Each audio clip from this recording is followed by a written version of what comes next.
आणि आता बातमी आहे डॉक्टर आत्महत्या प्रकरणासंदर्भातली। फलटण उपजिल्हा रुग्णालयातील डॉक्टर तरुणीच्या आत्महत्येमुळे राज्यभरात खळबळ माजली। असं असताना आज फलटणच्या मधुदीप हॉटेलसमोर मैदानावर मुख्यमंत्री देवेंद्र फडणवीस यांच्या उपस्थितीत विकास कामांच्या उद्घाटनाचा कार्यक्रम पार पडला।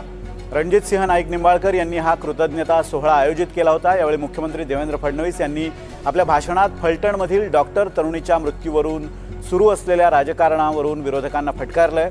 तसंच रणजितसिंह चिंता करू नका, आम्ही पूर्ण ताकदीने तुमच्या पाठीशी उभे आहोत असं देवेंद्र फडणवीसांनी म्हटलंय।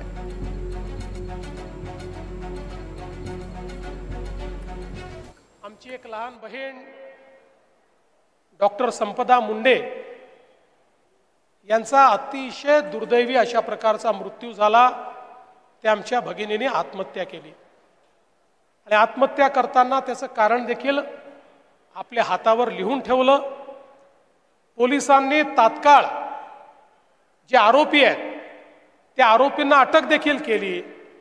त्यातलं जवळपास सगळं सत्य हे बाहेर येत आहे आणि कुठल्याही परिस्थितीत आमच्या या लहान भगिनीला न्याय दिल्याशिवाय आम्ही स्वस्थ बसणार नाही, हा देखील निर्णय आम्ही घेतला।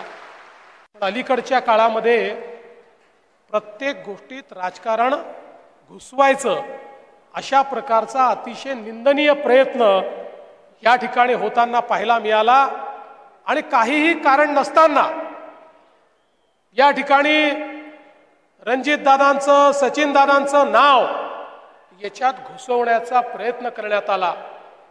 या महाराष्ट्राला देवाभाऊ माहिती आहे। एवढीशी जरी शंका असती प्रोग्राम रद्द करून या ठिकाणी आलो नसतो। अशा बाबतीमध्ये मी पक्ष पाहत नाही, व्यक्ती पाहत नाही, राजकारण पाहत नाही। जिथे माझ्या लहान भगिनीचा विषय आहे तिथे कुठलंही कॉम्प्रोमाइज मी करत नाही।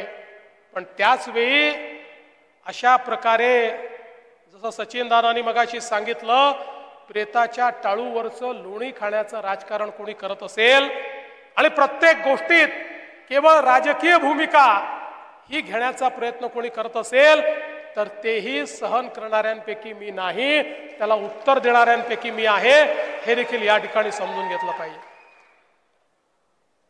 जाता जाता एक शेर सांगतो। कई लोग समंदर खंगालने में लगे, हमारी कमियां ढूंढने में लगे, उनकी खुद की लंगोटी फटी है और हमारे ऊपर कीचड़ उछालने में लगे। असे किती प्रसंग येऊन द्या आणि कुणी किती शिंतोडे टाकून द्या, जोपर्यंत मन साफ आहे, आत्मा साफ आहे, तोपर्यंत साहेब कुणाला घाबरणार नाही। तुम्ही इथं येण्याचा संकेत साहेब, तुमच्या सभा सगळ्या अमित भाई येणार असल्यामुळे कॅन्सल झाल्या, पण फलटणला तुम्ही मुद्दाहून आला, तुम्ही येण्याचा संकेत हे खूप काही सांगून जाणार आहे, खूप काही लोकांना दिशा देऊन जाणार आहे।